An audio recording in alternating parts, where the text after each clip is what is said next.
사실 이 설교는 천지 창조 이후에 제가 구속사 시리즈 설교를 하면서 하려고 하다가 선교주일에 하면 좋겠다라고 하는 생각을 해서 조금 미뤄두었던 설교입니다.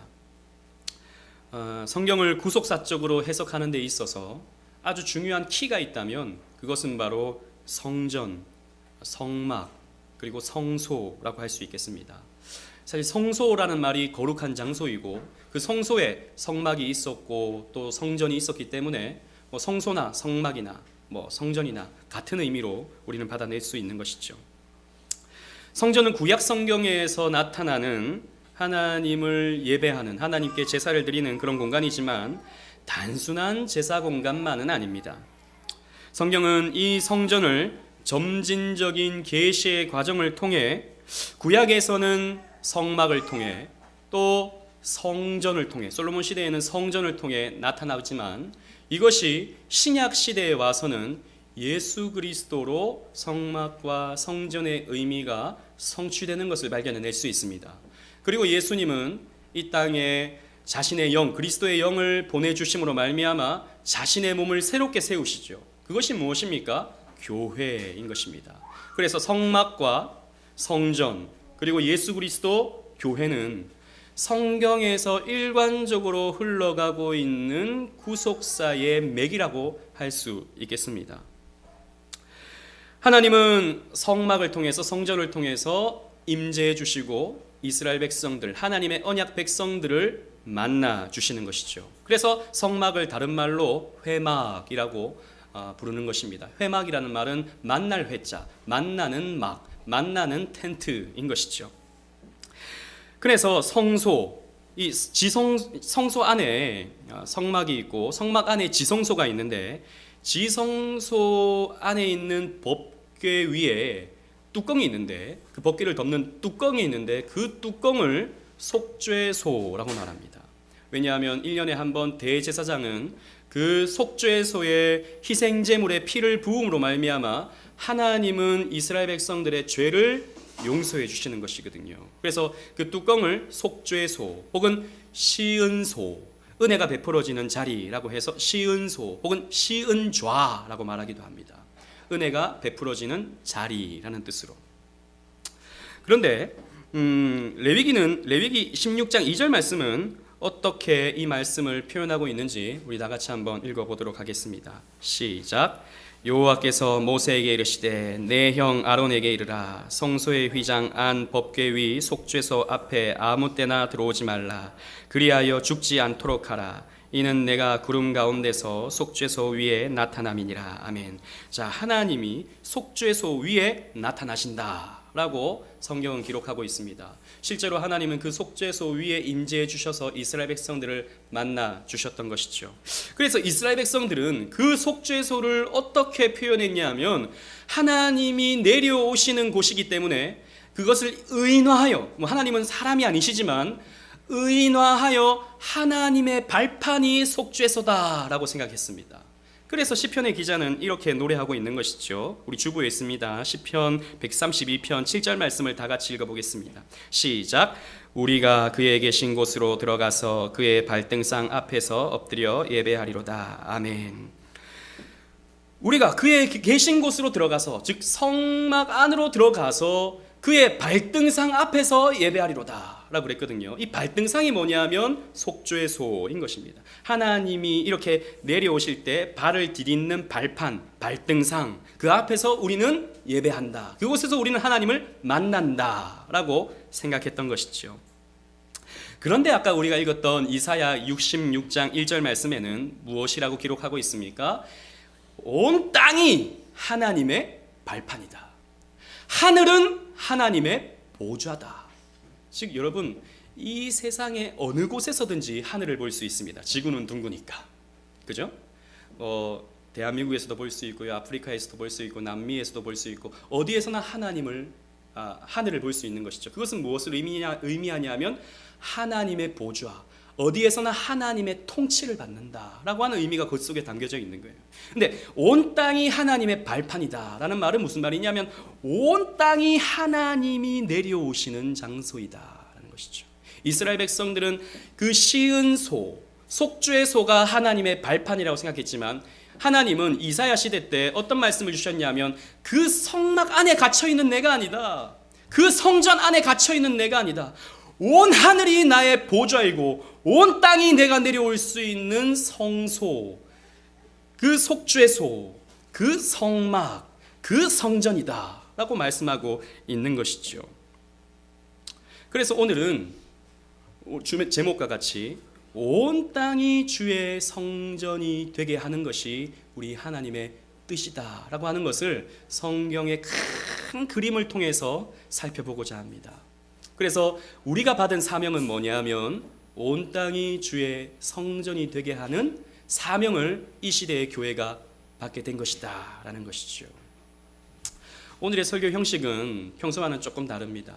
우리는 본문을 중심으로 그 의미를 조금씩 살펴보았다면 오늘은 성경의 큰 그림 속에서 담겨진 이 성전이 의미하고 있는 바가 무엇인지를 살펴봄을 통해 우리의 사명을 다시 한번 확인하는 시간을 갖고자 합니다.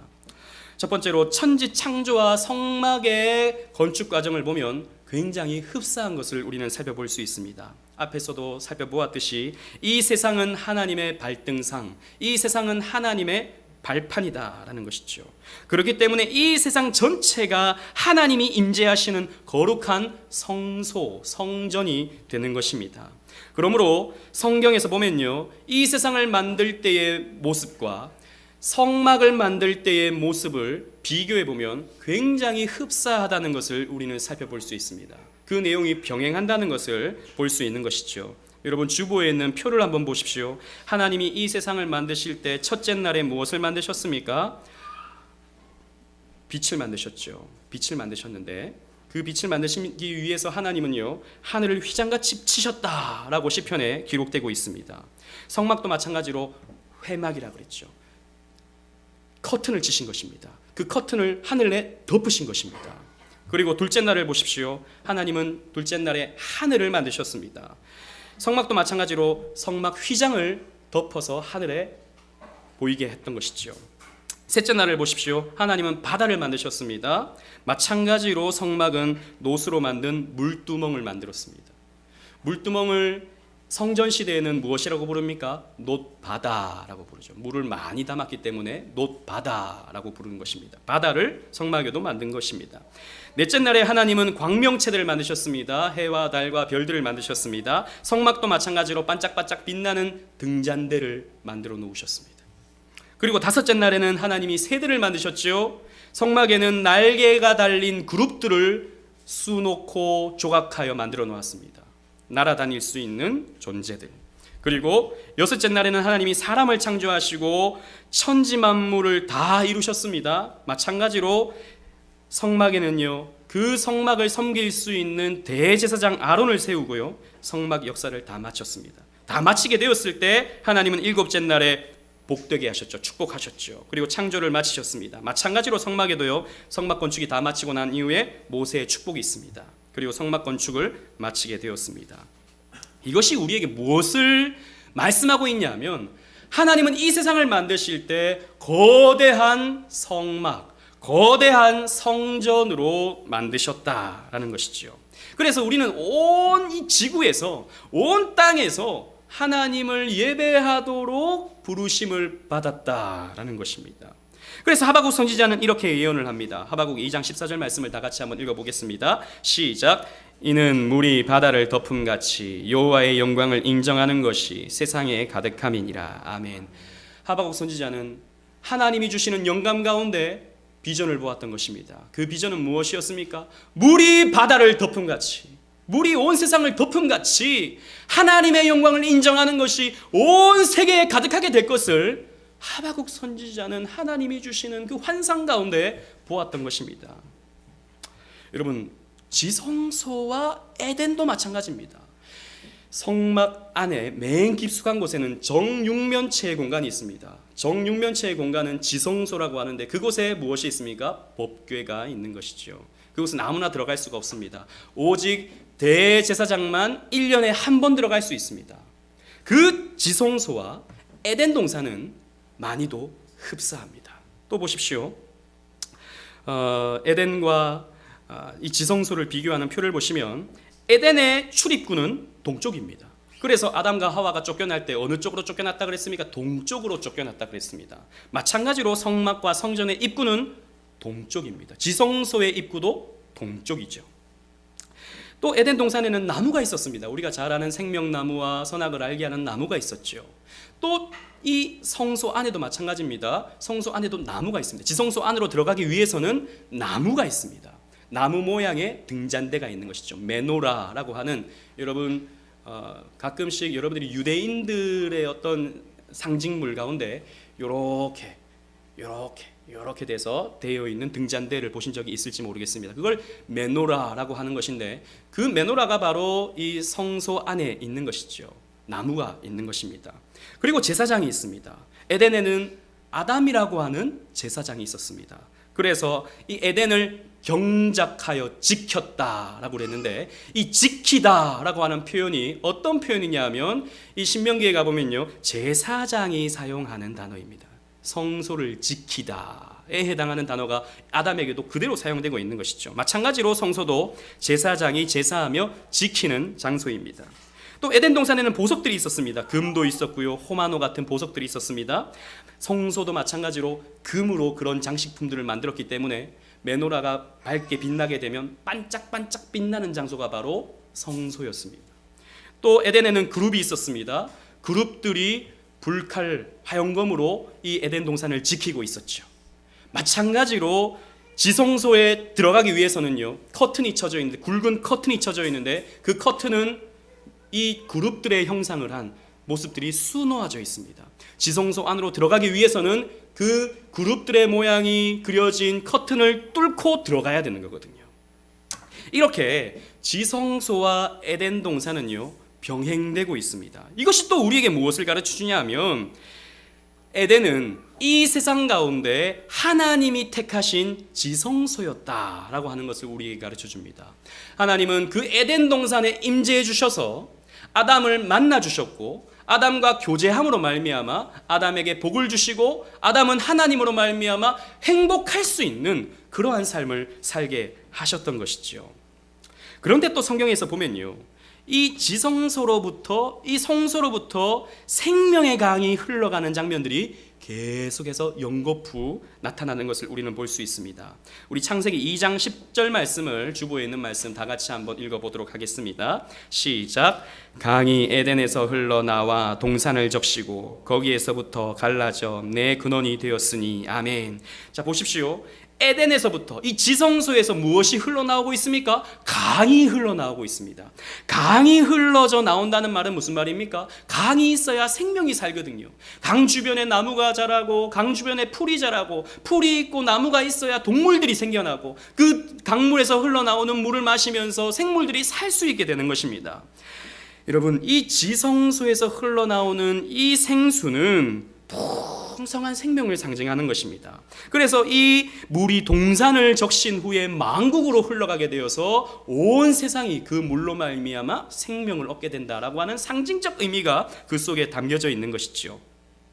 에스겔서 47장에 보면요, 이 장면이 그대로 또 반복되는 것을 볼 수 있습니다. 성전 문지방 아래에 강물이 흐르는데, 그 강의 좌우편에 나무들이 무성하게 자라는 것을 그려주고 있습니다. 우리 에스겔 47장 1절 말씀 주보에 있습니다. 다 같이 읽어보겠습니다. 시작. 그가 나를 데리고 성전문에 이르시니 성전의 앞면이 동쪽을 향하였는데 그 문지방 밑에서 물이 나와 동쪽으로 흐르다가 성전 오른쪽 제단 남쪽으로 흘러내리더라. 아멘. 에스겔서 보면요, 8절 말씀에 이 강물은 바닷물을 살게 한다 그랬습니다. 9절 말씀에 생물들에게 생명을 공급한다 그랬습니다. 12절에 보면 강가에 있는 나무들에서 치료하는 잎사귀들이 자라게 한다 그랬습니다. 여러분, 에스겔 시대의 이스라엘 백성들은 어떤 모습이었습니까? 바벨론으로 포로로 끌려가서 메마른 뼈와 같은 그런 상황이었습니다. 메마른 시대였습니다. 희망이 없던 시대였습니다. 죽어가고 있던 시대였습니다. 그런데 하나님은 에스겔 선지자에게 환상을 보여주셔서 이 성전에서부터, 이 하나님의 보좌로부터 생명수가 흘러나와서 만국을 적시게 될 것이다 라고 하는 예언의 말씀을 에스겔 선지자에게 주셨던 것이죠. 성전에서부터 그런데 이 성전이 2000년 전에 세워졌습니다. 이 성전은 이전에 세워졌던 천막이라든지 건물의 모습이 아니었습니다. 구약의 성전은 예수 그리스도를 통해 성취가 된 것이죠. 여러분, 성전이 무엇입니까? 성막이 무엇입니까? 그곳에 하나님이 임재하는 것입니다. 하나님이 임재하는 것이 성막이고 성전이었습니다. 예수 그리스도를 통해 하나님이 임재하시게 되는 것이죠. 예수 그리스도가 곧 하나님의 임재였던 것이죠. 그래서 성경은 예수 그리스도를 향하여 성전이다 라고 말씀하고 있는 것입니다. 예수님은 스스로를 가리켜 내가 성전이다 라고 말씀하십니다. 요한복음 2장 21절 주보를 보시면서 다 같이 읽겠습니다. 시작. 그러나 예수는 성전된 자기 육체를 가리켜 말씀하신 것이라. 아멘. 예수님은 그 40년 동안 지었던 헤롯 성전을 향하여서 이렇게 말했습니다. 저 성전을 헐어버려라. 저 성전은 이제 더 이상 필요 없다. 저렇게 갇혀있는 어떤 공간에 하나님은 임재하지 않는다. 저 성전을 헐어버려라. 사흘 만에 내가 다시 짓겠다 라고 말씀하셨죠. 그런데 성경은 뭐라고 기록하고 있습니까? 그 성전은 자기 육체를 가리킵니다. 예수가 곧 성전이다 라고 성경이 말하고 있는 것이죠. 그래서 여러분, 예수 그리스도의 별명이 무엇입니까? 임마누엘. 예수로 말미암아 하나님이 우리와 함께 하십니다. 성전된 예수님이 우리와 늘 항상 함께하기 때문에 우리는 하나님과 교제할 수 있게 되었고 하나님을 만날 수 있게 되었고 하나님으로부터 은혜를 받게 된 것이지요. 그래서 여러분, 예수님은 이 땅에 오셔서 무엇을 우리에게 주십니까? 생명수를 주십니다. 여러분, 요한복음 4장 14절 말씀 주보했습니다. 다 같이 읽어보겠습니다. 시작. 내가 주는 물을 마시는 자는 영원히 목마르지 아니하리니 내가 주는 물은 그 속에서 영생하도록 솟아나는 생물이 되리라. 아멘. 자, 보십시오. 에덴에서부터 시작된 그 생명수, 그 에스겔 선지자가 보았던 성전에서 흘러나오는 그 생명수, 그 생명수의 본체가 바로 나다라고 예수님 말씀하시는 거예요. 내가 그 생수다. 그래서 나를 마시는 자는 영원히 목마르지 아니한다 라고 예수님 말씀하시는 거예요. 그래서 우리는 예수님을 마시게 될 때, 예수님을 믿게 될 때, 예수님과 거하게 될 때 우리는 목마르지 아니하는 것입니다. 세상 사람들은 여전히 목이 마르죠. 사마리아 여인은 목이 말랐습니다. 이 남자 저 남자 이 남자 저 남자 만나봐도 그 여인을 만족시킬 수 있는 그 어떤 것을 만날 수가 없었습니다. 그래서 여전히 목이 마르고 있었죠. 그래서 예수님은 너 목마르지? 네 남편을 데리고 와. 저 남편 없는데요. 그래, 너 남편 없는 건 맞아. 너는 지금 필요한 것은 그런 육적인 남편이 아니라 내가 필요해. 생수되는 내가 필요해. 나를 믿어. 나를 마셔 라고 예수님 말씀하셨죠. 그 생수를 마신 그 사마리아 여인은 어떻게 되었습니까? 이렇게 됩니다. 요한복음 4장 29절 우리 주보했습니다. 다 같이 한번 읽어보도록 하겠습니다. 시작. 내가 행한 일을 모든 일을 내게 말한 사람을 와서 보라. 이는 그리스도가 아니냐 하니. 생명수를 마셨던 이 여인은 어떻게 되었습니까? 사람들에게 나아가서 와보라. 이가 그리스도가 아니냐라고 외치게 되었습니다. 이 여인은 지금 무엇을 가지러 갔습니까? 물을 가지러 갔습니다. 물동이를 쥐고 있었습니다. 근데 그 물동이를 던져버리고 자기의 육체의 목마름을 채울 수 있는 그 물동이를 던져버리고 생수 되시는, 이 영혼의 생수 되시는 예수님을 전하는 삶을 살게 되더라는 것이죠. 여러분, 이것입니다. 생수 되시는 예수님, 그 성전 되시는 예수님 만나게 되면요, 우리의 영혼은 예수님을 전하고 싶어지는 것입니다. 더 많은 사람들이 하나님을 믿고 더 많은 사람들이 하나님을 예배하고 더 많은 사람들이 구원받기를 원하는 마음을 갖게 되는 것이 생수를 마신 사람들의 공통된 모습입니다. 그래서 생수를 마신 사람들이 더 많이 복음을 전하게 되고 또 그 사람들이 또다시 복음을 전하게 됨을 통해서 온 땅이 하나님을 예배하게 되는 것이죠. 여러분, 사랑하는 오직 은혜교회 성도 여러분, 그래서 다시 우리 창세기 1장 28절로 돌아가 봅시다. 우리 주보 있습니다. 다 같이 한번 읽어보겠습니다. 창세기 1장 28절 시작. 하나님이 그들에게 복을 주시며 하나님이 그들에게 이르시되 생육하고 번성하여 땅에 충만하라. 땅을 정복하라. 바다의 물고기와 하늘의 새와 땅에 움직이는 모든 생물을 다스리라 하시니라. 아멘. 아담의 사명은 무엇입니까? 에덴이라고 하는 하나님의 지성소를 잘 보존하고 지켜서 그의 자손들로 말미암아 번성하고 충만하여 온 지구가, 온 땅이 하나님의 성전이 되게 하는 것이 바로 아담의 사명이었습니다. 온 땅이 하나님을 예배하고 찬양하며 영광 올려드리게 하는 것이 하나님의 뜻이었고 아담의 사명이었던 것이죠. 아담은 충분히 그 사명을 지켜낼 수 있는 능력 있는 사람이었고, 그렇게 할 때 아담은 가장 아담으로서 존귀한 삶을 살 수 있었고 기쁨이 있는 삶을 살 수 있었습니다. 그러나 아담은 실패했습니다. 선악과를 따먹음으로 말미암아 하나님께 불순종함으로 말미암아 하나님의 뜻을 이루기보다는 자기의 뜻을 이루려고 하다가 실패해버렸습니다. 그래서 둘째 아담 되시는 예수님께서 이 땅 가운데 오셨습니다. 예수님께서 이 땅 가운데 오셔서 십자가로 말미암아 속죄소를 다시 만드셨습니다.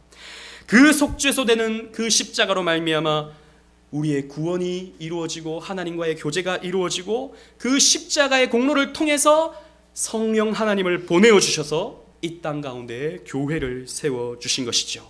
그 교회가 또 교회를 낳고 교회는 또 교회를 낳고 점점 온 땅에 퍼져나가게 되어서 온 땅이 하나님을 예배하도록 섬기도록 만들어 주셨던 것입니다. 그래서 예수님께서 이 땅 가운데 사역을 하시고 하늘에 오르실 때 이 명령을 우리에게 주신 것입니다. 우리 사도행전 1장 8절 말씀을 다 같이 읽어보도록 하겠습니다. 시작. 오직 성령이 너희에게 임하시면 너희가 권능을 받고 예루살렘과 온 유대와 사마리아와 땅끝까지 이르러 내 증인이 되리라 하시니라.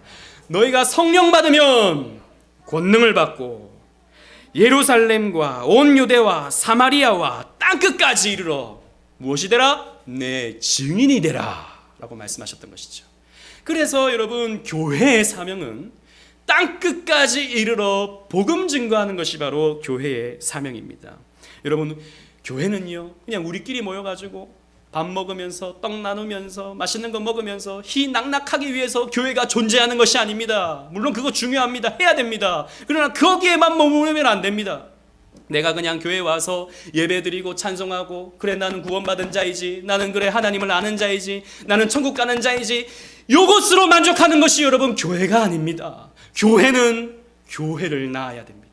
교회는 선교를 해야 되는 것입니다. 교회는 이 땅 대한민국의 교회를 세워야 하고, 교회는 이 땅 대한민국을 넘어서 전 세계에 교회를 세워야 하는 것이 바로 우리의 사명인 것이죠. 그러나 여러분, 대한민국에는 교회 없는 곳이 없습니다. 고촌에도 제가 어제 어느 교회를 소개받고 한번 찾아봤는데, 아이고 고촌에도 얼마나 많은 교회가 있는지 몰라요. 이 조그만 동네에도 쏙쏙 산속에도 있고요, 뭐 상가에도 있고 건물도 있고 얼마나 교회가 많은지 모릅니다. 요즘에는 정말 깡시골에도요 교회가 두세 개씩은 있습니다. 대한민국에 교회가 없는 곳은 없다고 봐도 무방합니다. 그러나 아직까지 세계 곳곳에는 교회 없는 곳이 너무나도 많이 있습니다. 복음을 듣지 못해서, 교회가 없어서, 선교사가 없어서 하나님을 알지 못하고 그저 우상신에게 넙죽넙죽 엎드리며 복 주세요, 복 주세요, 어리석은 우상숭배의 짓을 하고 있는 사람들이 이 전 세계 가운데 얼마나 많은지 모릅니다. 그래서 여러분, 우리는요 선교사님을 파송해야 하는 것입니다. 여러분, 우리 교회는 아직까지 선교사님을 파송할 만한 여력이 없습니다. 그래서 우리 같은 교회들은 조금씩 모아서 총회 선교부에 헌금을 해서 총회 선교부가 이런 작은 교회들의 헌금을 모아서 선교사님을 파송하게 되어 있습니다. 여러분, 선교사님들은 그래서 우리가 내는 그 선교 헌금으로 선교지에서, 저 아프리카에서, 저 중앙아시아에서, 저 러시아에서, 저 남미에서 교회가 없는 곳에 교회를 세우고 복음을 증거하고 있는 것이죠. 그래서 제자를 양육하고 교회를 세워서 더 많은 사람들이 예수를 믿을 수 있도록 사역을 하고 계십니다. 저는 한 번도 선교사가 되어야겠다라고 하는 생각은 한 적은 없어요. 주변에서도 강 목사님은 선교의 비전이 없나? 저는 없는데요. 저는 그 얼굴 까만 사람보다 한국 사람이 더 불쌍한데요. 저는 한 번도 외국에 나가서 복음을 전해야겠다라고 이렇게 선교사로서의 사명을 받은 적은 없습니다. 그런데 참 저는 선교의 사명을 받은 분들을 정말 존경합니다.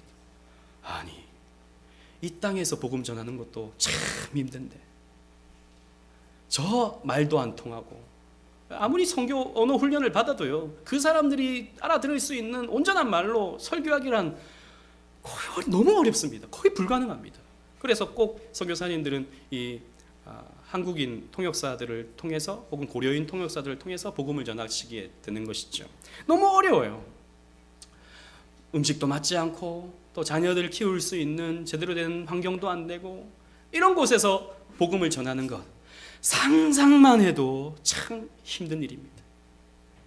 그래서 저 같은 목사는 그런 제가 갈 수 없기 때문에 가서 선교하는 목사님들을 위해서 늘 기도하고 또 물질로 후원하는 것은 너무나도 마땅하고 필요한 일이죠.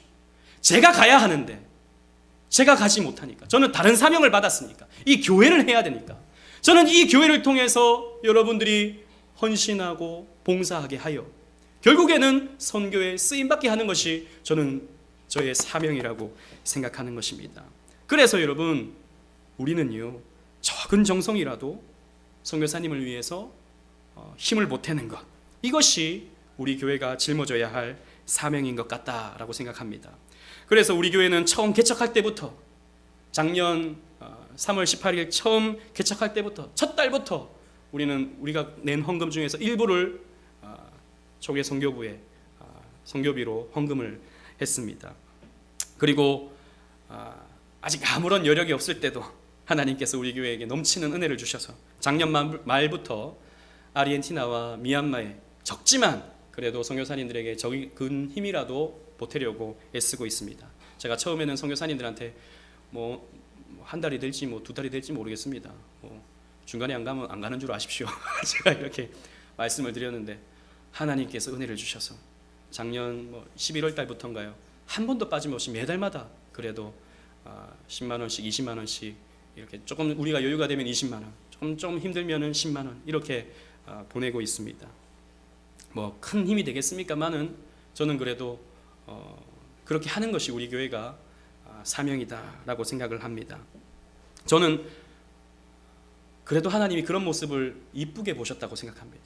우리 교회에 적지만 처음부터 우리는 선교한다, 그리고 적은 물질이라도 우리 먹고 살기도 바쁘지만 그렇게 나누는 것이 하나님 보시기에 이쁘다라고 생각하셨던 것 같습니다.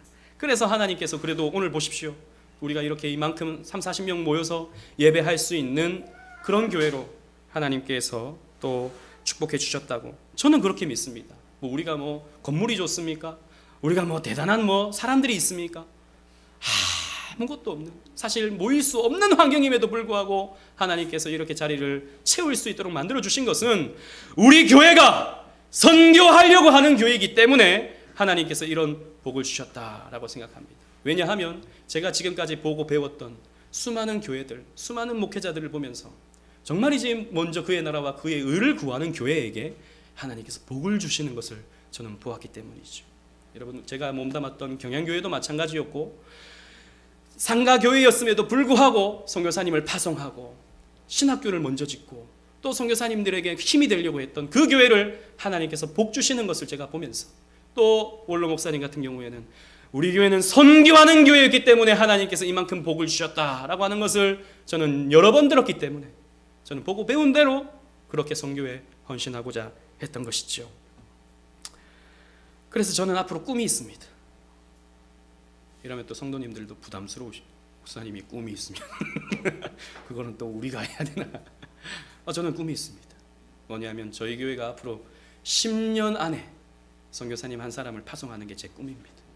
그래서 지난번 말씀드렸던 대로 오직 은혜교회 말고 오직 믿음교회, 저기 어딘지 모르겠지만 러시아가 될지 어디가 될지 오직 믿음교회, 오직 그리스도교회 하나 10년 안에 파송하는 게 저의 꿈입니다. 꿈은 이루어진다 그랬는데 이건 성경 말씀은 아니고 그러나 하나님께서 주신 그 귀한 꿈들은 우리가 가지고 열심히 준비하면 하나님께서 이루어 주실 줄로 저는 믿습니다.